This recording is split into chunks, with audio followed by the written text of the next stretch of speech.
Olá mais uma vez, estamos aqui continuando as nossas videoaulas do nono ano. Chegamos aqui na última parte do capítulo 7. Esse capítulo 7 que eu dividi em 4 partes. A primeira parte eu estava falando sobre o totalitarismo, eu estava falando sobre as características de um regime totalitário e nós explicamos cada uma dessas características. Na segunda parte eu estava falando sobre o fascismo, estava falando sobre as características do fascismo e a ascensão do fascismo até ele dominar a Itália. Na terceira parte nós estamos falando ali sobre o nazismo. Nós estamos falando ali sobre as características do nazismo e a ascensão do nazismo até ele dominar a Alemanha. E agora, na quarta parte, nós estamos falando aqui sobre a crise de 29, a chamada quebra da Bolsa de Valores de Nova York. E a partir disso, nós estamos encerrando aqui esse período entre a Primeira Guerra Mundial e a Segunda Guerra Mundial. Esse período aqui que está sendo muito lembrado no momento. Nós temos aqui muitos paralelos sendo feitos no momento, principalmente em relação ao nazismo e o fascismo, mas agora com a crise do coronavírus e com essa crise econômica que nós estamos tendo, também está sendo feito um paralelo muito grande com a questão da crise de 29. Então, mais do que nunca, é necessário nós conseguirmos compreender direito e entender o que é que essas pessoas estão dizendo. Quando eles estão falando agora que a crise econômica que pode vir, essa crise que vai pegar o mundo inteiro novamente, pode ser uma crise tão grande quanto a crise de 29, ou maior que a crise de 29, o que é que essas pessoas estão falando e o que foi, afinal, a crise de 29. Então, hoje nós vamos falar sobre as características da crise 29 e eu vou aproveitar aqui para fazer um paralelo com a crise que nós estamos nesse momento. Então, vamos tentar entender aqui se algumas características são semelhantes, outras características não são semelhantes e qual foi a solução que as pessoas deram nesse momento da crise de 29. Como é que eles resolveram essa crise? E colocar para vocês aí se essa solução que eles colocaram aqui em 29 é uma solução que nós podemos fazer hoje ou não. Sociedades são diferentes, os contextos são diferentes, mas os problemas humanos permanecem e as soluções podem ser adaptadas. Então vamos ver aqui. O que foi a crise de 29?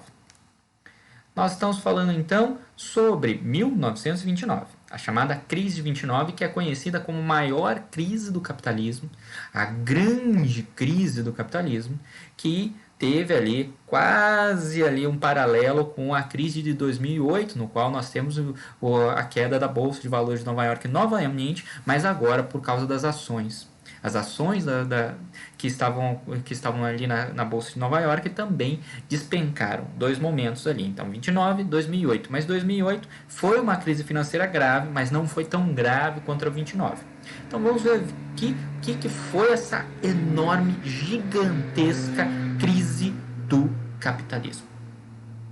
Esse sistema, então, vai entrar em crise no momento que, depois da Primeira Guerra Mundial, nós vamos ter um contexto, e como nós já falamos, nós vamos ter aqui uma característica de um revanchismo entre as potências europeias. As potências europeias não estão satisfeitas com o resultado da Primeira Guerra Mundial e elas querem a revanche, elas querem um novo confronto para tentar demonstrar e tentar retirar um resultado melhor dessa guerra que ocorreu. Nós temos aqui um nacionalismo ferido por várias partes. A Alemanha, principalmente, vai ter ali um grande nacionalismo ferido com o resultado da Primeira Guerra Mundial, com o fato dela ter que ter assumido a culpa da Primeira Guerra Mundial.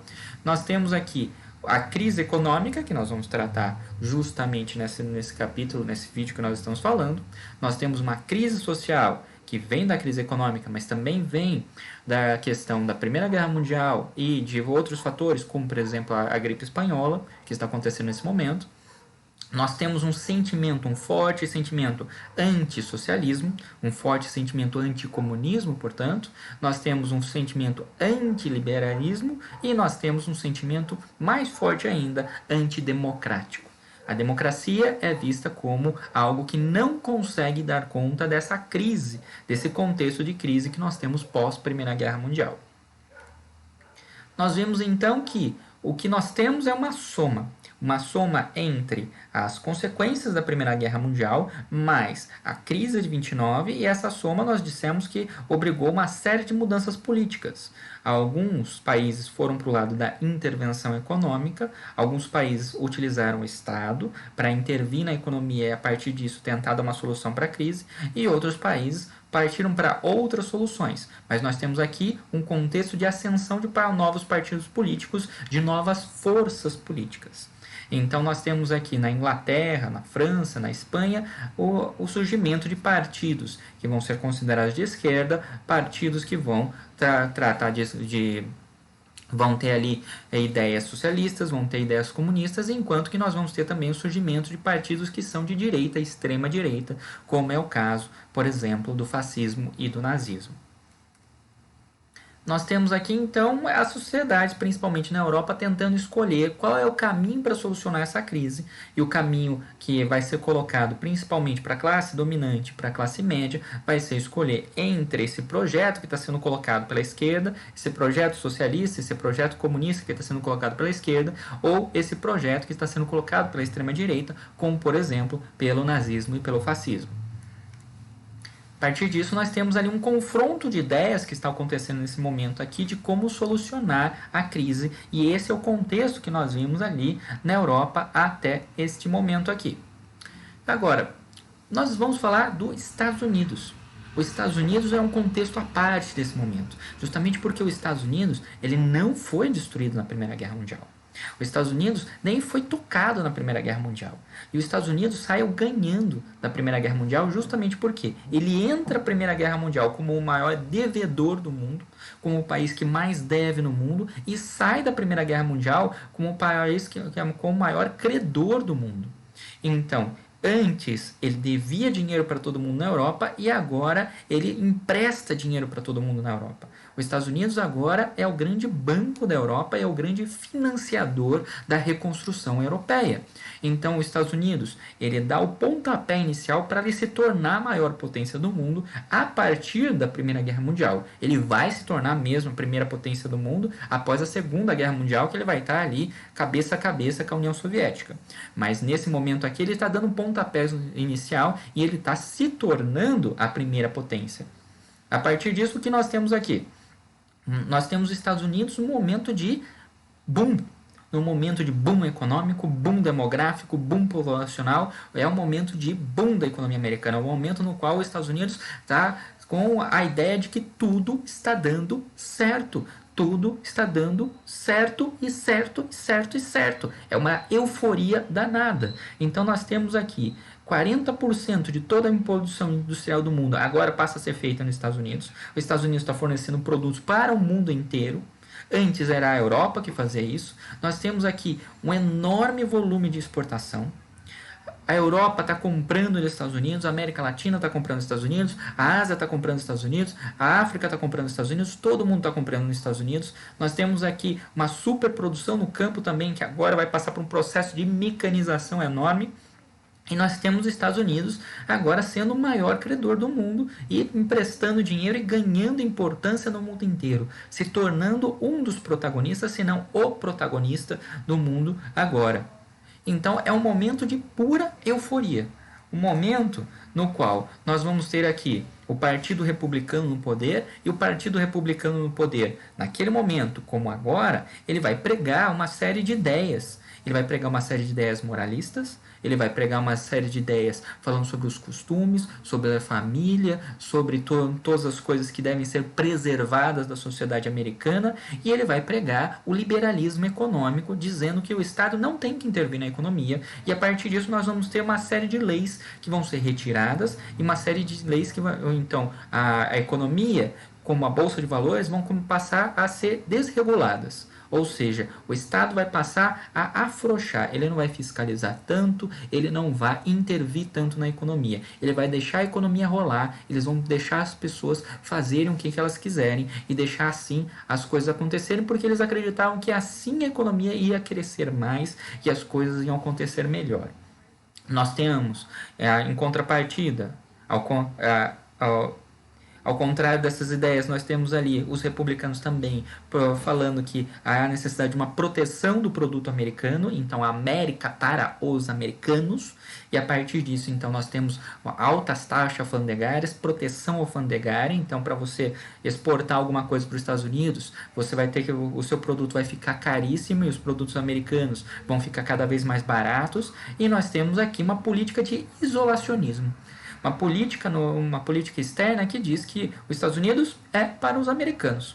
Os Estados Unidos agora não é o país que está aceitando todo mundo, não é o país dos imigrantes, ele vai passar agora a fazer uma política de que os Estados Unidos ele é a primeira potência do mundo, e então os Estados Unidos é os Estados Unidos e o resto é resto. Nós temos aqui tratar dos Estados Unidos, nós temos que ver o interesse dos Estados Unidos, os Estados Unidos em primeiro lugar. Então, uma situação semelhante com o que nós temos hoje. E uma política e um discurso muito semelhante ao que o Trump, presidente dos Estados Unidos, está fazendo hoje. Então, se nós pegarmos ali, naquele momento, os debates políticos que estão acontecendo nos Estados Unidos é muito parecido com o debate político que estava acontecendo nos Estados Unidos e que está acontecendo nos Estados Unidos nesse momento. Agora, o que acontece? Os Estados Unidos está utilizando as novas mídias, e principalmente o rádio e o cinema, para explorar e fazer agora uma novidade, que é Hollywood. E a partir disso nós temos o cinema, o boom do cinema americano, a grande propaganda, a grande ferramenta de propaganda americana, a grande ferramenta que vai convencer o mundo que os Estados Unidos é a grande potência, que vai convencer o mundo que os Estados Unidos é o grande país, o país a ser invejado por todo mundo. Então nós temos aqui o American Way of Life, o jeito de vida americano, que todo mundo tem que invejar, no qual todas as pessoas têm carro, todas as pessoas têm casa, todas as pessoas têm televisão, todas as pessoas têm tudo. No cinema, na televisão, todo americano tem tudo, não temos pobreza, não temos nada. O American Way of Life. Um jeito padrão de vida que todo mundo vai invejar. E a partir então, nós temos um momento no qual nós temos uma mudança na sociedade americana, nós temos ali, ao mesmo tempo que nós temos políticas moralistas, nós vamos ter aqui as mulheres lutando pelos seus direitos, então nós vamos ter o surgimento de movimentos feministas, movimentos contrários ao racismo, nós vamos ter aqui uma sociedade que está em efervescência, que é uma sociedade que está em ebulição, uma sociedade que está em euforia, que está querendo fazer algo, que está querendo fazer. E a partir disso, o que nós vamos ter aqui é os Estados Unidos fazendo essa grande propaganda pelo mundo inteiro de que eles têm o melhor padrão de vida do mundo, de que não há ninguém na Terra que viva melhor do que um americano, não há ninguém na Terra que tenha mais do que um americano. Então nós vamos colocar aqui o consumo, padrão de consumo americano. Quanto mais você consome, mais feliz você fica, mais feliz você é, mais feliz é a sua vida, mais. É o padrão de consumo americano. Você tem que ter coisas, muitas coisas. Para que tantas coisas? Ninguém sabe. Mas você tem que ter coisas. Compre. E o cinema, então, ele vai se tornar o grande cartaz, o grande padrão que vai ser seguido. E nós vamos ter aqui o cinema aplicando novas tecnologias, o cinema passando do mudo para o branco e preto com som, depois ele vai passar ali para o colorido. Nós temos ali novas tecnologias, nós temos inovações, nós temos um momento de, nos Estados Unidos, euforia. Enquanto a Europa estava se reconstruindo, estava se recuperando da guerra, os Estados Unidos estavam movendo tudo, estavam fazendo tudo. Que nós temos aqui nos Estados Unidos, então, são novos jeitos de trabalho. Nós temos as linhas de produção do Ford, nós vamos ter ali a organização do Taylor, a organização do local de trabalho do Taylorismo, nós vamos ter novas formas de trabalho, nós vamos ter novas relações de trabalho, mas nós vamos ter o trabalhador pobre cada vez mais explorado, cada vez um capitalismo cada vez mais selvagem. E a partir desse capitalismo mais selvagem, o que nós vamos ter como consequência é concentração de renda. Os Estados Unidos não vai ter um momento no qual ele vai ter tanta concentração de renda quanto na década de 20, a não ser agora. Os Estados Unidos, então, vai ter um momento de grande exploração dos operários, uma grande exploração dos trabalhadores, no qual você não tem leis trabalhistas de proteção ao trabalhador, a não ser agora. a ausência de leis trabalhistas e cada vez mais menos leis trabalhistas. Menor número de leis trabalhistas quase da história dos Estados Unidos, a não ser agora. O investimento nas bolsas de valores nunca foi tão alto. Nós temos ali uma euforia que vai ser jogada, as pessoas de classe média, as pessoas que têm uma graninha, que têm uma poupancinha, vai lá e joga na bolsa de valores, porque a bolsa de valores está subindo, então você joga R$200 agora, daqui a 10 dias vai estar R$2.000, que está louco, vamos lá, joga dinheiro, ganha dinheiro, vamos ficar rico, todo mundo nos Estados Unidos está ficando rico. Então você tem um aumento de grande investimento na bolsa de valores, mas um aumento de grande especulação financeira. O que significa especulação financeira? Você ganha na alta, você vende na alta e compra na baixa. Então, um grande especulador financeiro, ele compra uma empresa que está lá embaixo, faz a empresa crescer. Quando ela está lá em cima, ele vende e o preço cai. Agora, quem não está prestando atenção, o pequeno investidor, aquele que está achando que ele vai ganhar porque essa empresa está crescendo, o que acontece? Quando a empresa cai, ele perde tudo. Nós vamos ter, então, as causas da crise que geralmente são apontadas para nós. As causas da crise que geralmente são apontadas, por exemplo, no vestibular, por exemplo, quando você vai fazer um concurso público. Quando fala da crise de 29, geralmente vão falar das causas da crise de 29. A causa da crise maior vai ser a superprodução. A superprodução das empresas, a superprodução do sistema agrícola americano. Então, nós temos aqui a superprodução das empresas que estavam vendendo para a Europa, mas agora a Europa já se reconstruiu, já se recuperou. Então, a Europa precisa comprar ainda? Não. A Europa não precisa mais comprar dos Estados Unidos porque ela está produzindo. A partir disso, o que os Estados Unidos faz com aquela produção toda? Nada. Não tem ninguém para comprar. Mas as empresas, elas continuam dizendo que elas estão vendendo. Nós temos aqui, então, quedas das exportações. A recuperação europeia faz com que as exportações americanas, principalmente para a Europa, vão lá para baixo. A partir disso, nós temos um mercado interno americano. A população americana não consegue absorver esse excesso de mercadorias que vai ter. Nós temos mercadorias que estão sobrando cada vez mais, sobrando mercadorias, excedentes de mercadorias, e nós temos pessoas que para tentar ali vender alguma coisa, ter algum dinheiro, vão aceitar vender os produtos dela, mesmo tendo prejuízo. Mesmo vendendo abaixo do custo de produção, mas vendendo alguma coisa. Não deixando aquele produto ficar encalhado ou o produto estragar na prateleira. Então nós temos um quadro aqui que a superprodução, tanto no campo como nas fábricas, vai levar então a uma quebra nos preços e a uma quebra total da economia. Essa superprodução, ela vai, pouco a pouco, levando a demissões. As empresas elas vão ganhando menos, e a partir do momento que as empresas vão ganhando menos, elas vão tentando conter as despesas, elas vão ali demitindo as pessoas. Nós temos aqui, a partir do momento que a empresa é demitida, vamos fazer um raciocínio simples. A partir do momento que o seu pai é demitido, o que vai acontecer? Seu pai não vai ter dinheiro. A partir do momento que o seu pai não tem dinheiro, ele não consegue ir mais lá na vendinha da esquina do seu Manuel. O seu Manuel não tem mais o freguês, o seu Manuel não consegue mais vender. O que acontece com a vendinha do seu Manuel? O seu Manuel quebra. A partir do momento que o seu Manuel quebra, o que vai acontecer com os fornecedores do seu Manuel? Aquelas pessoas que forneciam o pão, que forneciam o bolinho, que forneciam todos os produtos que o seu Manuel vendia na sua padaria, no seu mercadinho. O que vai acontecer com essas pessoas? Elas também quebram.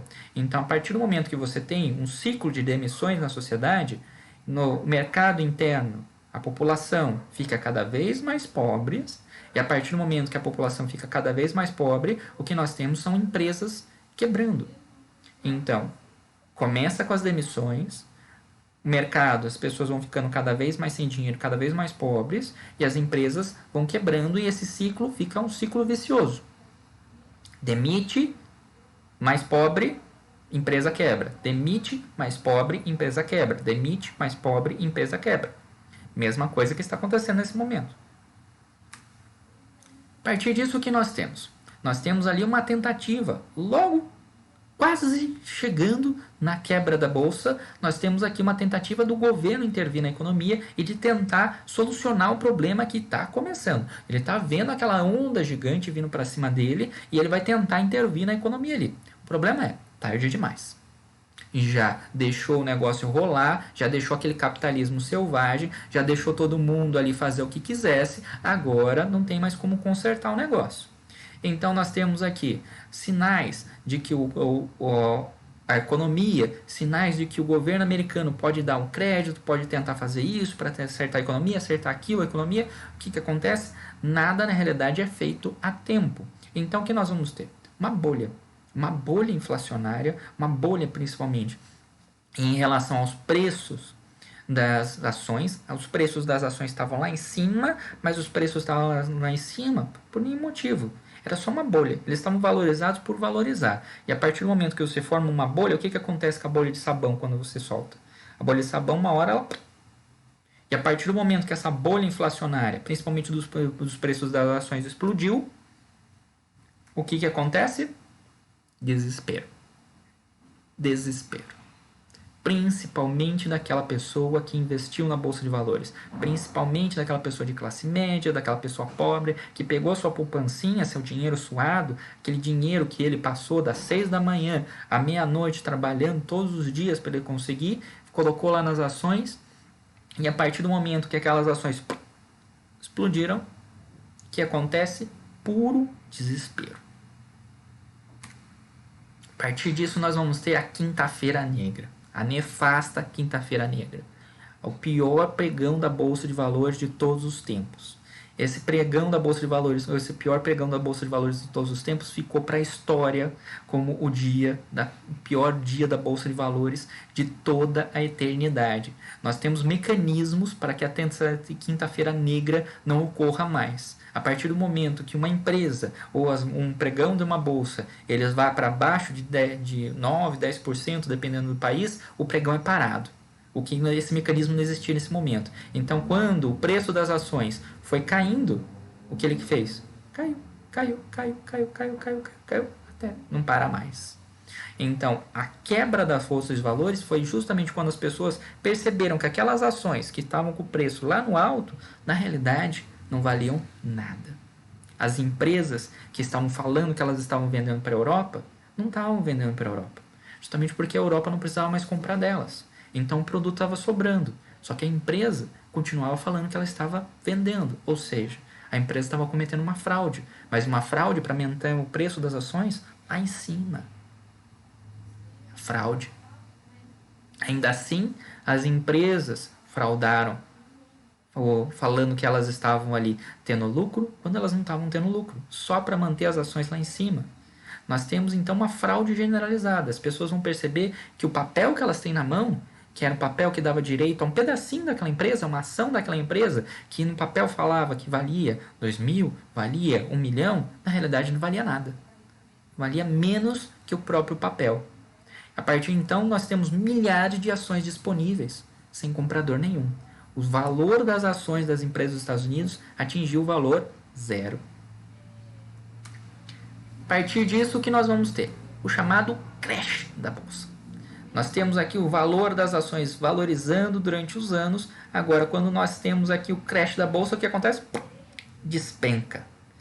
Tenta até se recuperar o valor, mas vai o que vai acontecer? Despenca, despenca, despenca, despenca, despenca.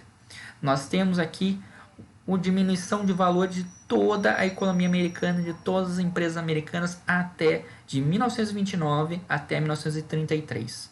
Esse é o período da crise de 29. Esse é o período da crise, da queda da Bolsa de Valores. 4 anos. 4 anos de queda do valor das bolsas, 4 anos de crise econômica, 4 anos de fundo do poço, que você não sabe quando é o fundo do poço, e quando você achou que era o fundo do poço, a pessoa cava mais e vai lá mais para baixo, e o fundo do poço é mais embaixo, mais embaixo, mais embaixo, mais embaixo. Então, você achou que está no fundo do poço? Não, mais para baixo, mais para baixo, mais para baixo, mais para baixo. Você achou que pode piorar? Não, piora um pouquinho mais. A partir disso, o que nós temos? Demissões em massa. As empresas demitem todo mundo. empresas fecham, todo mundo quebrando, falências de empresas, falências de banco, suicídios em massa, aumento dos mendigos, aumento dos moradores de rua, aumento da população que não tem a mínima condição de se manter, a mínima condição nem de comer. Nós temos aqui um efeito dominó. A economia do americana quebra, a economia da Europa vai quebrar junto, a economia brasileira quebra junto, todo mundo vai quebrar junto. A partir do momento que a economia americana, que se tornou agora o centro da economia do mundo, quebra, todas as economias do mundo quebram junto com ela. O que nós vamos ter então é uma correria, pânico geral. Pânico das pessoas indo para os bancos tentando retirar o dinheiro deles, mas os bancos não tinham dinheiro para dar às pessoas, então os bancos falem e as pessoas que tinham dinheiro no banco perdem todo o dinheiro que elas tinham. Nós temos aqui pessoas indo na rua desesperadas, tentando ali, de alguma maneira, vender as suas coisas, ir para os bancos retirar os dinheiros, tentar alguma solução, alguma coisa, fazer alguma coisa naquele momento. Ninguém tinha se dado conta do tamanho da bolha que havia sido feita justamente por causa dessas políticas do Partido Republicano de não intervir na economia. Vamos deixar o negócio rolar, deixa o negócio rolar que vai dar certo. Não deu. E a partir disso, nós vamos ter aqui protestos e nós vamos ter aqui ações populares por todo os Estados Unidos. Crianças protestando pelo trabalho dos pais, por exemplo. Onde que está o trabalho do meu pai? Onde que está a renda do meu pai? Filas quilométricas, literalmente quilométricas, de pessoas tentando procurar emprego, tentando ali uma vaga de emprego. Então nós temos aqui na Times Square, essa famosa foto aqui, nós temos uma vaga de emprego, então nós temos aqui milhares de pessoas atrás dessa uma vaga. Nós temos milhares de pessoas que vão perder as suas casas porque não conseguem mais pagar as prestações, milhares de pessoas que vão para a rua porque não conseguem pagar as hipotecas. Nós vamos ter aqui 1/3 dos trabalhadores americanos sem emprego. Nós temos aqui 100 mil empresas falidas. Nós temos aqui 50% da produção caiu. Imagina uma economia, cai 50% em 4 anos. Nós temos aqui 4 mil bancos fechados. Banco faliu? O banco fechou. E a partir disso nós temos aqui pessoas que antes tinham dinheiro, tinham condições de vida, agora não tem dinheiro para comprar alimento. Então o que você faz com aquela superprodução de alimentos? As pessoas não têm dinheiro para comprar o alimento. O que acontece na maior parte das vezes é que aquela produção vai para o lixo. Então nós temos milhões de pessoas passando fome, mas aquelas pessoas não têm dinheiro para comprar, então os produtores acabam jogando no lixo. Então nós temos aqui uma situação caótica. Essa situação caótica vai se espalhar pelo mundo inteiro. O Brasil vai virar notícia. A queda da Bolsa vai virar notícia imediatamente. E a partir do momento que a quebra da Bolsa vira notícia, nós temos ali desemprego em massa nos Estados Unidos. 14 milhões de desempregados. Um nível histórico de desemprego só alcançado por agora. Nós temos aqui uma falência generalizada. Imediatamente nos Estados Unidos, então, nós vamos ter 30 mil empresas e 4 mil bancos falindo diretamente por causa da crise. Mas depois chegou a casa dos 100 mil. Nós temos aqui uma crise do liberalismo econômico. Esse liberalismo que fala que não se pode intervir na economia, que deve-se deixar a economia rolar, por exemplo, o que os economistas brasileiros falam, ou que o nosso governo atual defende, é justamente isso. Que o governo não deve intervir na economia e que nós vamos deixar a economia rolar e que nós deixemos as pessoas se virarem. Nós temos aqui uma crise das democracias no mundo inteiro que vai ser colocada para isso. É por causa da crise 29 também que surgem os regimes totalitaristas, surge o fascismo e o nazismo? É um fator, com certeza. Pode ser colocado como culpa da crise 29 somente? Não. Nós temos diversos fatores, como nós vimos nas outras aulas, nas outras partes desse 7º capítulo, que vão levar à ascensão do nazismo e do fascismo. A crise de 29 é mais um deles. O Brasil entra em crise junto? Óbvio. Os Estados Unidos é o maior comprador de café do Brasil e o café é o maior produto brasileiro de exportação. O Brasil depende da venda do café e o café é vendido para os Estados Unidos. Se os Estados Unidos não estão mais comprando café, o Brasil depende do café, então nós temos mais dinheiro. nós temos aqui a União Soviética se mantendo e conseguindo ali dar um jeito para se manter na crise, e a partir disso a crise de 29 também vai ajudar a União Soviética a virar uma potência, a partir do momento que o resto dos países estavam numa crise econômica danada e ela não estava. O que nós vamos ter então? Aqui no Brasil, nós vamos ter uma desvalorização do café, nós temos o café atingindo um valor bem redondo, zero. E a partir disso, a América Latina em geral vai entrar em uma crise, vai entrar numa draga danada. Nós temos a Europa Ocidental, os países ali, a Espanha, a França, a Inglaterra, a Portugal, a Alemanha, a Itália, todos os países que vocês veem hoje, eles estavam dependendo naquele momento do dinheiro dos Estados Unidos para a reconstrução, estavam dependendo do dinheiro dos Estados Unidos para manter as suas economias. O que vai acontecer agora? Os Estados Unidos não tem como emprestar. Os Estados Unidos, então, retira o dinheiro que eles estavam colocando na Europa. A Europa vai à falência também. As colônias da Europa e na Ásia agora não tem mais o investimento das suas metrópoles, não tem o investimento então dos seus colonizadores. Então vai ser um momento no qual vai enfraquecer o controle sobre as colônias, vai enfraquecer o colonialismo, vai enfraquecer o controle sobre as colônias na África e na Ásia. Momento que, após a Segunda Guerra Mundial, essas colônias todas vão se tornar independentes, mas elas começam o movimento de independência, começam as ideias de independência justamente agora. Nós vamos ter aqui no Brasil uma solução para a tentativa do preço do café. Então nós vamos pegar então todo aquele café que está sobrando, todo aquele café que não tem mais ninguém para comprar. O que vai acontecer? Os cafeicultores vão ir à falência? Não, o governo federal vai comprar o café. E a partir do momento que o governo federal comprou o café, ou seja, nós compramos o café, nós estamos mantendo os cafeicultores ricos. E a partir disso, esse café que não valia nada, que ninguém queria comprar, ele vai ser queimado, literalmente queimado no Porto de Santos. Quem vai fazer isso, quem vai fazer essa política, vai ser justamente Getúlio Vargas, que nós estudamos.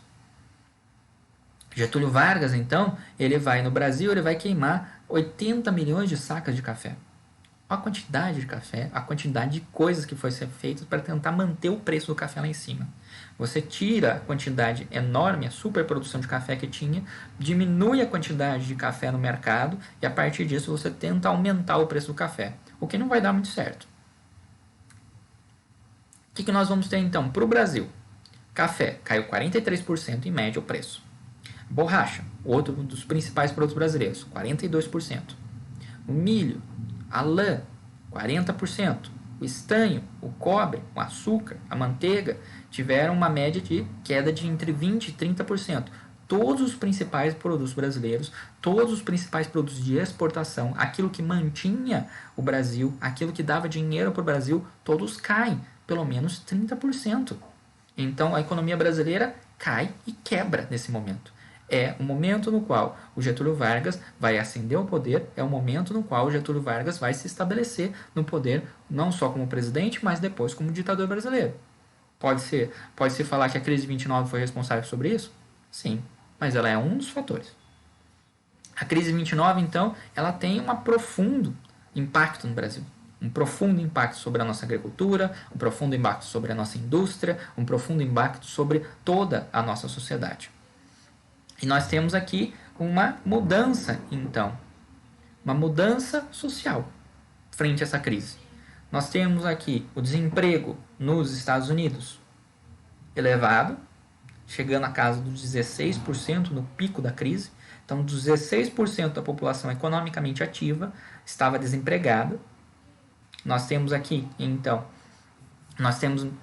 vamos dizer assim, isso contando pessoas que estavam com bicos, então não estava nesse nível aqui. O nível de desemprego é maior do que isso, porque tem pessoas que estavam com bicos, estavam com empregos de meio turno, bom, o bico que você conhece. E a partir disso, então, 16% são pessoas que não têm nada, não têm renda nenhuma. Numa sociedade, 16% das pessoas, quase 1 a cada 5 pessoas não tem renda nenhuma, significa que a sociedade não tem dinheiro girando nela e ela quebra por causa disso. Na Alemanha, que já estavam enfrentando uma crise, o que nós vamos ter aqui também é um aumento do desemprego que vai chegar ali quase a casa dos seus 6,5% da população. Mas logo depois, com a entrada de Hitler no poder, Hitler vai fazendo políticas de industrialização e a partir disso ele vai atingir o nível do que nós chamamos de pleno emprego. O que nós temos então? Como é que funciona essa crise? Nós temos aqui então a superprodução. Superprodução que nós vamos ter, essa superprodução vai levar à baixa dos preços, a baixa dos preços leva à quebra das ações, a quebra das ações leva à falência bancária, a falência bancária leva à diminuição do crédito, a diminuição do crédito leva à falência das indústrias e do comércio. Então vamos lá, desemprego das pessoas vai levar à diminuição do consumo, o aumento do nível de mercadorias. Então, se eu tenho mais desempregado, o desempregado não tem dinheiro para comprar, os produtos ficam na prateleira. O produto fica na prateleira, ninguém compra, o produto vai baixando de valor porque o cara quer vender e ele quer se livrar daquele produto que está encalhado na prateleira. Nós temos aqui então uma baixa dos preços do produto. E a partir dessa baixa desses preços do produto, nós temos uma quebra das ações, nós temos uma quebra dos produtos, isso vai levar à falência de bancos, vai levar à diminuição do crédito, e a diminuição do crédito leva a uma falência da indústria e do comércio. Então nós temos um ciclo vicioso. Quanto mais desemprego, menor o consumo, menor o preço dos produtos, quanto menor o preço dos produtos, mais quebra, mais empresas quebram, mais indústrias quebram, mais bancos quebram e assim vai quebrando tudo, vai quebrando a economia. Esse grau todo, o que vai acontecer? Esse ciclo ele vai se tornar um ciclo que vai indo para o mundo inteiro. E a partir disso, os Estados Unidos não compra do resto do mundo, os produtos como o café não são mais vendidos para os Estados Unidos, o Brasil depende do café, o Brasil acaba quebrando com os Estados Unidos e isso daí vai se tornar um dominó, vai se tornar o que nós chamamos de mundialização da crise. A crise vai se tornar mundial. Como é que os Estados Unidos se recuperou disso? E é aí que nós temos que prestar atenção, porque talvez isso sirva de lição para nós, agora nesse momento, justamente porque nós estamos vivendo um momento que tem características tão parecidas em si. Então nós temos aqui, primeiro fator foi a eleição do Roosevelt. O Roosevelt, então, do Partido Democrata, para o partido que era contrário aos republicanos, que foram os caras que entraram nessa crise, foram os responsáveis por essa crise, ele vai então propor uma série de medidas que ele vai chamar de New Deal. O New Deal ele vai se basear nessa teoria do Keynes, essa teoria econômica do Keynes, que vai dizer que o Estado tem que intervir na economia e o Estado é o motor da economia, é aquele que vai fazer a economia girar. Se a economia não está girando sozinha, o Estado tem que intervir na economia e a partir do momento que ele coloca dinheiro, ele intervir na economia, ele faz a economia faz a economia girar novamente, faz a economia crescer novamente. Mas é o papel fundamental do Estado que está sendo defendido aqui. Vamos lembrar que o liberalismo fala que o Estado não pode colocar a mão na economia. E agora esses caras aqui estão falando, nós temos que colocar a mão na economia. Então nós temos aqui a defesa da intervenção do Estado na economia, nós temos aqui o abandono total das ideias liberais, do liberalismo, e nós temos aqui uma formação de uma nova teoria do capitalismo, um neocapitalismo. Essa teoria do capitalismo, ela depois da Primeira Guerra Mundial, depois da Primeira e da Segunda Guerra Mundial, ela vai ser colocada e ela vai dar noções, por exemplo, de que é dever do Estado garantir a saúde, garantir a educação e garantir a segurança da pessoa. Então, saúde, educação e segurança são deveres do Estado e são fatores que o Estado tem que intervir na economia e tem que garantir na economia. São ideias que vão sair daqui, que vão dar origem, por exemplo, às características da nossa Constituição, da Constituição de 88. Agora, o que seria o New Deal, então? O New Deal é esse pacotão. É um pacotão de medidas. E a partir desse pacotão de medidas, nós vamos ter aqui iniciativa de grandes obras públicas, nós vamos ter aqui o controle das atividades bancárias, nós vamos ter aqui a desvalorização da moeda, o subsídio aos produtores agrícolas para eles diminuírem a produção, então a partir do momento que eles estão produzindo menos, o que eles estão produzindo vai valorizar. Nós temos aqui a fixação do salário mínimo, estabelecimento do salário mínimo, finalmente. Nós temos aqui redução das horas de trabalho e nós temos aqui a proibição do trabalho infantil. O que é esse pacotão? Esse pacotão ele vai, então, criar mais empregos. Se nós temos aqui antes horas de trabalho 14, 16 horas de trabalho e agora nós temos um limite de 8 horas de trabalho, agora o empregador, que ele tinha um empregado, agora ele vai precisar de 2 empregados. Então eu estou criando emprego. Obras públicas, eu estou criando emprego. No campo, dando dinheiro para os caras, eu estou criando emprego. Então a ideia é criar emprego. E a partir do momento que o Estado está criando emprego, mesmo que seja aquele emprego que vai ganhar uma merrequinha, que vai ganhar um salário mínimo, mesmo um salário mínimo, mas eu estou criando emprego. Eu estou colocando dinheiro na economia. Eu crio emprego, o que vai acontecer? A família vai ter mais renda, a família vai ter mais dinheiro, e a partir do momento que a família tem mais dinheiro, ela está comprando mais. E a partir do momento que a família está comprando mais, eu tenho como aumentar a minha produção, porque eu tenho quem compre. Então eu posso abrir a minha vendinha, eu posso abrir a minha empresa, porque eu tenho quem compre na minha sociedade. A partir disso, o que nós temos aqui? O comércio começa a gerar novamente, e a partir do momento que o comércio começa a gerar novamente, eu estou criando mais empregos. E o ciclo começa novamente. E a partir do momento que eu estou começando esse ciclo novamente, as pessoas têm mais dinheiro, elas vão pagar o imposto para o governo, e a partir do momento que eles estão pagando cada vez mais imposto, tendo cada vez mais dinheiro, pagando cada vez mais imposto, o governo vai lá, investe cada vez mais dinheiro e faz e cria cada vez mais emprego e faz com que a economia vai girando, vai girando, vai girando até você conseguir sair da crise. O que nós temos aqui então como características principais do New Deal? Nós temos aqui um forte investimento do Estado em obras públicas. O Estado vai entrar com os 2 pés em obras públicas e vai fazer estradas, vai fazer pontes, vai fazer ferrovias, vai fazer aquilo que é necessário. Mas vamos aqui fazer grandes obras públicas para dar emprego para a galera.